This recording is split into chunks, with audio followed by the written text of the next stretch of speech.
Tired of paying too much for Airbnb, VRBO, and booking? We have an alternative strategy for how to find great long-term accommodations for everybody traveling around the world and avoid getting ripped off.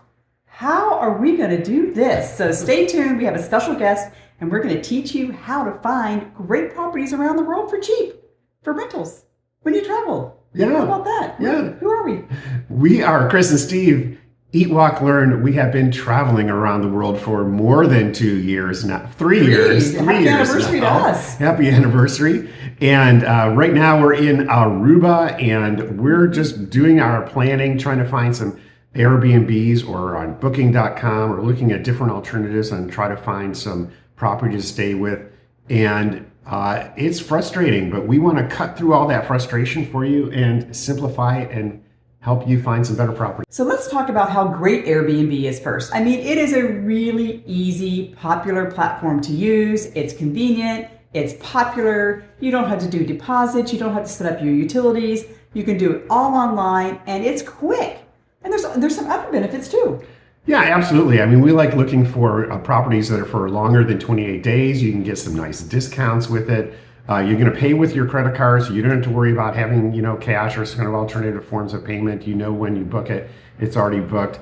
There's lots of good varieties of listings that are available, and there's great filter tools. So if you know you're going to need 2 bedrooms and a washing machine, you can select those and you can get those. So Airbnb's got a lot of advantages, but it's also got some disadvantages. Yeah, it is super expensive. If you compare a 1 month rental at the local rate versus a 1 month rental at a vacation rate, Airbnb can sometimes be 3, 4, 5, 6, 7 times more than what you might pay locally if you could find a local agent and get a 1 month rental locally. It's also a lot of cleaning fees and a lot of service fees are tacked onto Airbnb that when you sign up, you see them and you just kind of go, God, it's kind of tough to give all that money to Airbnb. I mean, really, what for, right? And there's some other bad things too. Yeah, I mean, some of the other disadvantages is that, they've got no kind of rewards program. So people are using Airbnb a lot. You don't get any kind of benefits out of that.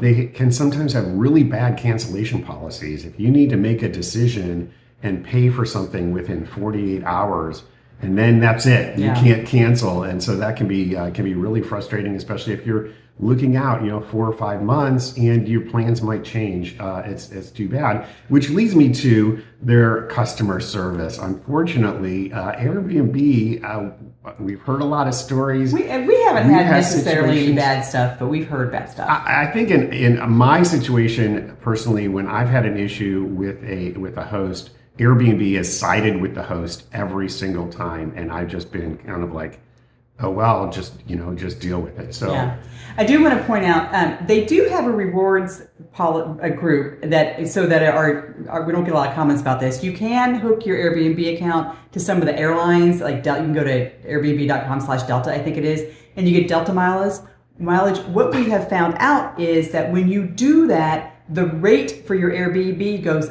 up. So you get the mileage, but you get a higher rate for your Airbnb. Right. So we don't really talk.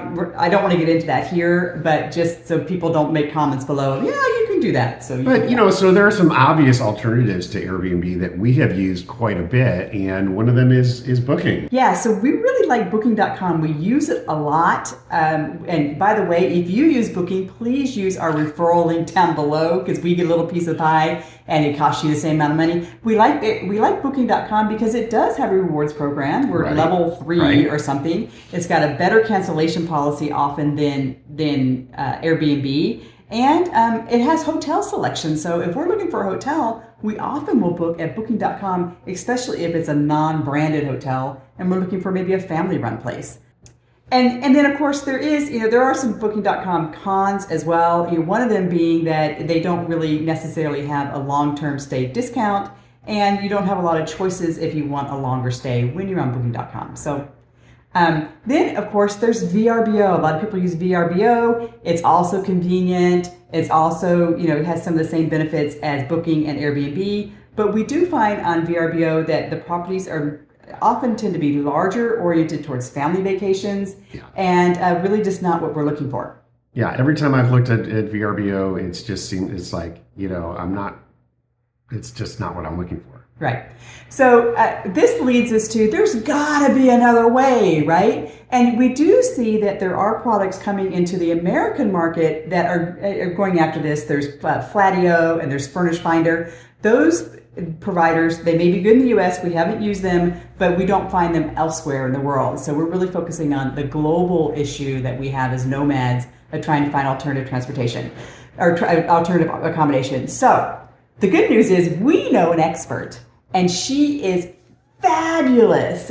Cris Gawlik is a full-time nomad traveler. She's a solo traveler. She travels around the world, gives places 1 month at a time, and she has figured out an alternative way to find accommodations, save money, and not get ripped off. So Steve's going to go behind the camera while Cris and I chit-chat, and we're going to cut over to our conversation with Cris. And let me introduce you to Cris Gawlik from A Suitcase and a Smile. Hi, Cris. How are you? I'm good, Cris. How are you doing today? All the Crises need to hang together, don't we? Absolutely. So you are a full-time traveling solo female nomad. Did I get all Very the right good. words? Sure. Absolutely. How long have you been traveling? And do you travel by yourself? And tell us about that. Yeah, I left the United States in 2019. It was June of 19.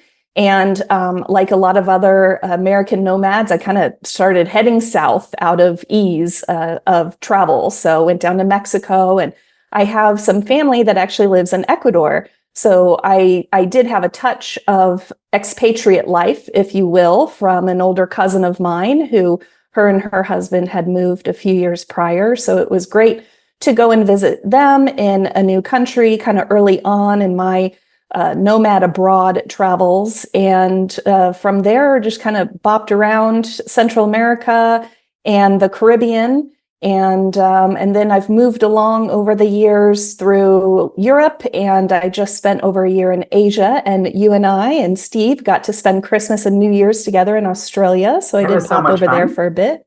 And then, yeah, I just made my way back to Europe at the beginning of May. So I'm here for the majority of this year before hopping on another cruise and heading back over to the Americas before the end of the year. And you are early retired and a huge contributor to the FIRE community, the Financial Independent Retire Early community. And you've been on a couple of FI blogs and stuff too, haven't you?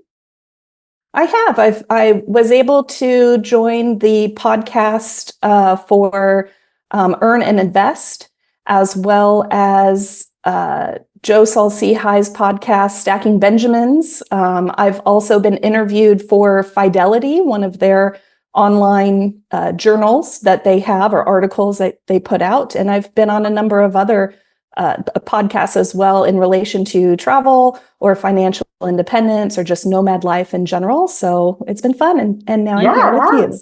Well, so you're an expert in so many things, being a solo traveler, being a senior, or not a senior, but a female solo traveler, being early retired in the FIRE community. But what we're going to talk to you about today is your expertise in finding accommodations around the world without using these expensive platforms, the Airbnbs, the bookings, the VRBOs.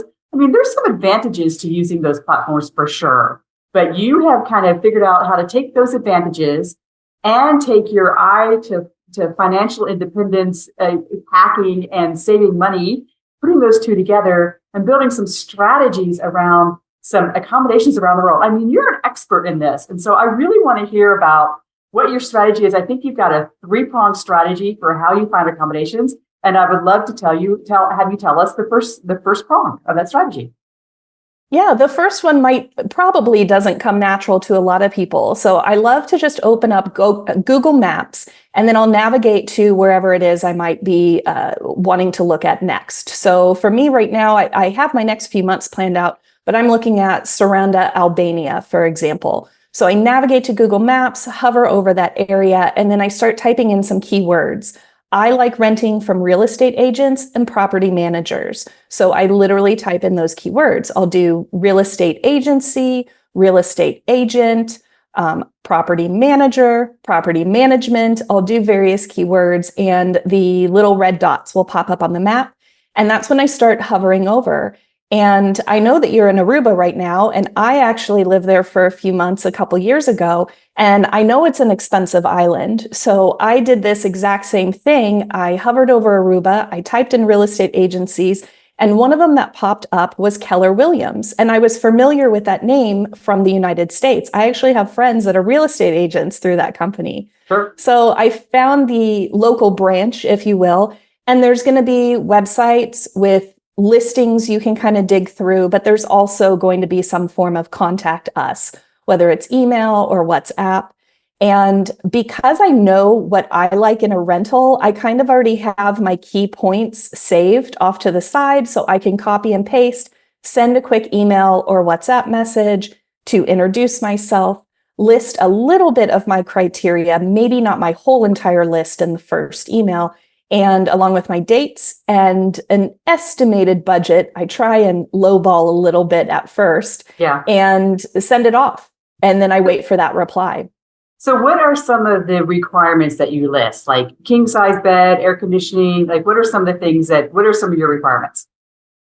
My top requirements are definitely air conditioning, more so air conditioning in the bedroom. I've actually learned that I don't need a microwave anymore because a lot of the places I'll rent have small kitchens. And in that case, I've learned to teach myself how to reheat food on the one burner stovetop. So of course, a microwave would be nice, but I've learned I'd rather have a kettle. So I might not list the microwave like first, or if there's pictures and you can just see it. But air conditioning, kettle, I do like a king size bed, but I'm perfectly fine with a queen since it is just myself. Yeah. Well, I mean, I think what's important is what you're talking about is, I mean, there are, a lot of us don't really think about what we want in accommodation. Like we're kind of when we go to a hotel, we kind of have an expectation of what the hotel has.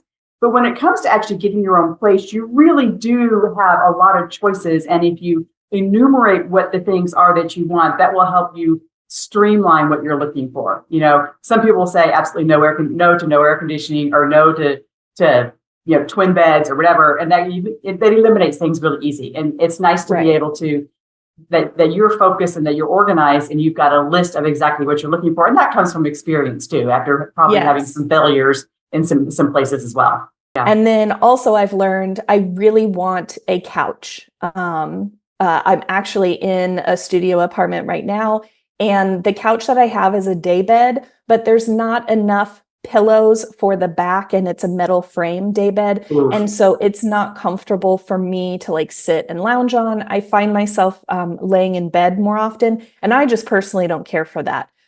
Yeah, I have a friend that not only do they require a couch, but they require arms on the couch. They won't stay anywhere that doesn't have that has a couch with no arms. Yep. I think I know exactly who you're talking about. So I've got a couple Nomad friends just like that too. So I'm sure they're the same. Yeah, for sure. So in your first strategy, you've gone to Google, you found some real estate agents or some property managers. You probably have gone to the website for those names, and you know that they're legitimate people. You know, they're probably licensed or they're somehow attached to a business in some way. And you feel like those are pretty legitimate people. So your next strategy of going to Facebook groups, tell us about that and how you find legitimate people there. Yeah. So again, I mentioned I'm getting ready to go to Albania. And so I would navigate to Facebook groups. And again, in the search area, I would start typing in things like rentals in Albania. But Albania is a whole country, right? So then I would be adding in rentals in Saranda, Albania. And again, using various keywords. If nothing is coming up, if I'm not seeing any groups about renting, then I would also start looking for expat groups, expats in Saranda, Albania. By joining those groups, I can skim through the conversation. I can also use the search feature within the groups and type in rent or rentals or apartments, and I can see if there's any conversation about that. But for the most part, a lot of the places I go have designated groups for rentals. So I like to go in there and I look through the listings just to see what type of people are posting. And again, this is where I tend to find more property managers and then maybe single owners. So owners that have a handful of properties, but they're doing their due diligence on advertising themselves in a free way. So I've been able to make really good connections in there. And again, you kind of have to feel it out. So I would look at their listings, I'd make a reply and maybe even comment saying, oh, this is interesting to me. I'm going to send you a message, because when you reply to their post, they'll get that notification. If I just message them, I'm going to go to their spam box. So I need them to know, hey, go look over there. And Facebook Messenger, often if you message somebody, either it goes in spam or they don't even get notified if you're not known to each other. So you kind of have to post in a Facebook group to let them know that you're going to send a message, so that they then go and check their messages and they see that you sent something to them. So that's a good point. 100%. 100%. And I had really good luck with this. For example, in Koh Lanta, Thailand, I joined, I found some rental groups specific to that island. And I saw this guy's posting and the pictures look really nice. And it was well articulated on what the units offered. And I was able he had some identifying information, like maybe he named his property something. And I was able to open up Google Maps again and type in the name of the property as I was already hovered over Koh Lanta, and it came up. I was able to find it easily. And then on Google Maps, he actually had a website connected there. So I was able to go over to the website.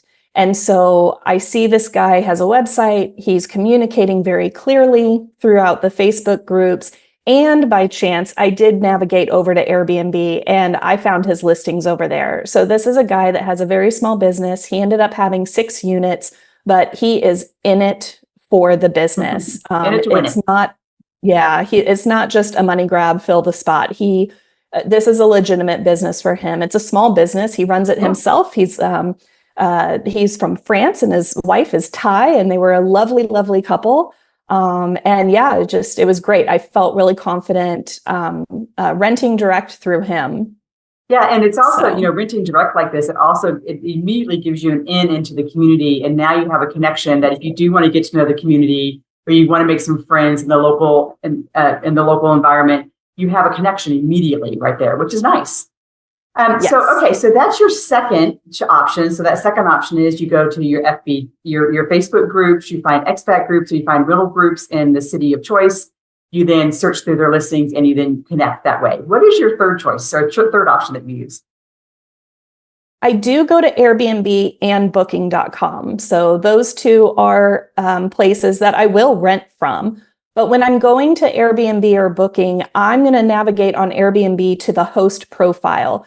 What's nice about Airbnb is that you can click the filters of what you want. So I'll click that washing machine and kitchen and this and that. I can't search for shower, unfortunately, a specific type, but I designate the few things and also, your price range in there. And then I start navigating through that. If I see some properties that I'm really interested in, I navigate over to the host profile. Within the host profile, they will have multiple properties if they are managing multiple properties. And if they're, again, really in it to win it, they're going to have a decent bio typed in there. They will also have a name of a property management company or whatever they're calling their units, some type of business name, or it might even be an actual real estate agency. They're going to have identifying information. And then again, I take that info, I go back to Google Maps and I put it in, hovered over the area, and I go find them. If I'm having difficulty finding another way to reach out to them, I'm not shy by clicking the message host. You can message a host on Airbnb and on booking.com before actually scheduling anything and committing to anything. So I'll shoot a message and I'll, introduce myself. I found your properties. This looks great. Is this the best place to rent from you? Or do you have other listings? I try and do something because of course they want you to stay on those platforms. But yeah, and then we kind of go from there. If they're really in it, they know how to work the little messaging system, because you can't like share emails or phone numbers if you have not reserved yet. But there's always workarounds. People are good about how to figure it out. Right. So these are so your third strategy of using Airbnb and booking kind of against itself, right? Go into Airbnb and go into booking, get the host information, kind of like the way you do it in the other strategies, and then reach out to the host directly. So in all three of your strategies, your ideal connection is to find the decision maker of the property, whether that's the real estate agent or the property manager, interact with that person directly, get your criteria met, and then pay or rent or finalize through that particular person. So in all three strategies, you have a kind of a triangulation where you're making sure the person's legitimate, that they're associated with a real property or a real estate agent. They have some legitimacy or a business license or something. So you're not going to get scammed or ripped off. And so the last thing I want to ask you, which I'm sure all of our users all our viewers are wanting to ask, is like, how do you pay all these people? In some places you could just do the credit card, right? But a lot of these places, there might be second or third country. They're really a cash specific country. They like money. They like, cash, whip out greenbacks. So how do you're traveling around the world. You need $1,000 or $2,000 to pay rent. How do you do that? Yeah, and it does happen in a variety of ways. When I rented through Keller Williams in Aruba, they had a website. They only accepted credit card. I did ask if they would accept cash when I checked in, and they said no. I kind of pushed them a little bit on that because their credit card processing had like a 4 or 5% fee. So I'm like, ouch, is that really going to save me any? So that was the first time I really ran into that scenario. I rented a beautiful house in Australia for a couple months, and I connected direct with someone. They gave me their banking information. I was able to do a wire transfer. So I first did a deposit. We agreed upon a 20% deposit, and I wired that over so she could reserve it, because I think I booked probably 2 months in advance for that one, and 1 or 2 months. And then when it got closer, we did more installments. So I paid like the rest of the first month before I moved in, and then the second month, and so on. Did you say you did a wire transfer there, or you used the Wise card? I did. Okay. I used a wire transfer. Now I did use the company Wise, which used to be called TransferWise. So it just worked best for me. I do bank with several of the big US bankers, Charles Schwab, Bank of America, Capital One. I've got quite a few, but I found, but I also have PayPal and Venmo. Because I was moving money from the United States to Australian dollars in an Australian bank, I just found that it was best to use Wise. It was easy. I put in their info. The app asked me for like their name, email address, the banking account and routing number or something like that. And it connected you, and it will stop you if the information is wrong. I actually made a little error. I rented another condo in Phuket, Thailand, not that long ago, and I had put the business name in wrong that was associated to the bank account name, and so it cut off the transfer I was trying to. It stopped it. We both got notifications on either end, and then I was able to fix it. I didn't have to start a new one. I could go in and edit the field, and then it went right through. So my fault on that one. Right. And by the way, if anybody's interested more in Wise, we'll put a link in the description about how to use Wise and any ways to set up your accounts and use that. And then don't you have a third way that you also pay people?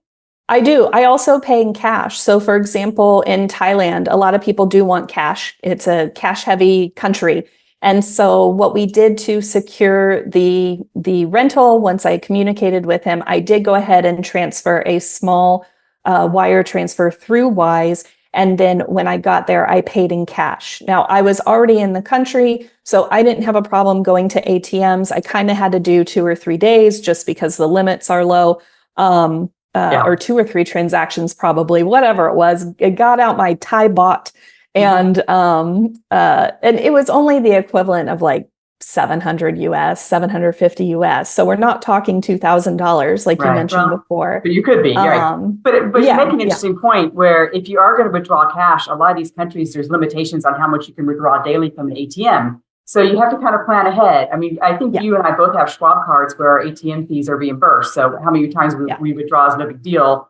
But there might be people, getting charged $10 or something for every transaction. So you just kind of have to think through your whole cost with getting your rental, which might include some transfer fees or some ATM fees or whatever. But getting to that, I'm going to put you on the spot. You may or may not have put this number together, but I know you like numbers and I know you're a data head. So do you know, just like off the top of your head or roughly, how much money do you think you've saved by going through your strategies or one of your 3 strategies rather than booking directly with Airbnb or Booking or VRBO? I can describe a percentage. Okay. I am typically, because like I said, normally the units I'm finding, they're on all these other platforms. Either there's a website with an amount on there, because you can do their own booking through their website and it has pricing, or Airbnb or Booking. So I can see what the prices are out there. And then I know what I paid, what we agreed upon. And so I would say the least amount I've saved would be 20% on a booking. The most amount has been 50 to 60% compared to what's out there. And actually, I'm working on my Albania stuff right now, and this is just blowing my mind. So I want to be in Albania in August, and it is going to be in high season. When I look at units on Airbnb and Booking, the things that I want are like $2,500 to $4,000. I am not going to pay that at all, period whatsoever. So when I found the real estate agencies and the ones with the websites, and I'm looking through and I'm finding similar, maybe not the same, but square footage and all the checklist, they're going for like 500 to 700 euros. Yeah. So 2,500 to 500. Are you kidding? I mean, what we're talking about is the Airbnb and Booking and VRBO, they're great because they're easy to use, they're convenient. It takes one click. I mean, you're done. Yeah. But in this situation, you've got to take a little bit of your time. You've got to invest your time, invest your strategies, and the investment is going to pay off for you. You'll save anywhere from 25 to 50% on your rental. And since every month you have to find a place to live, that really adds up over time. So it's not just so learning these strategies and you teaching them to us will be really beneficial for Steve and me over time, maybe not 1 month at a time, but over a year. It will really save us a lot of money, and we're looking forward to using them. Cris, this has been fantastic. I love your smile just goes along with your Suitcase and Smile brand. So tell us, where can we find you? And if people have questions about what we've talked about today, how can they ask you those questions directly? The best way to reach me is on Facebook. So as you've mentioned, I have a page called A Suitcase and a Smile, and there's a messenger feature through there. So that's the best way. And I also have a Linktree page that has a whole bunch of resources. I wrote an article about these 3 strategies some time ago. So what we've talked about today is kind of outlined on that, along with other resources that I share too. Right. So I'll make sure all that's in the description. If you like spreadsheets, I'm talking to the viewers here. If you guys like spreadsheets, Cris is an amazing spreadsheet creator. She's got all kinds of templates that you can borrow, beg, and steal from her. Buy her a cup of coffee if you want to, but you can look at those at her Linktree and her other information. So, Cris, thank you so much. I know you're dying to get out and go snorkeling, so I will let you go. But I really appreciate you coming with us and sharing your expertise. And I think everybody is just going to love this information and be very grateful to you for sharing it. Awesome. I'm so glad we got a chance to talk through all the strategies, and I really do hope that other people find it of value too. Thanks. See you soon. Oh, wasn't that amazing? Doesn't she have some great strategies? Yeah, Cris is great, and she's got some great ideas, and really, that's the whole idea of this video is to find you better alternatives, not get ripped off, be safe, and really feel good about your accommodation choices. And I mean, I love the fact that she's a single solo traveler and she's figured this out. She's not been endangered. She's maintained her safety. She has maintained her ability to pay in the way that she wants to pay. And she's found great accommodations. I mean, she's sitting on the beach in Naxos, and exactly what she's wanted, having another great month, getting ready to get her snorkel on. So thank you so much for Cris for joining us. We are glad that you guys came along for this interview. Ask questions below. If you ask them below, we can get those to Cris as well if you don't want to reach out to her on our Facebook page. And we're just really glad you're here.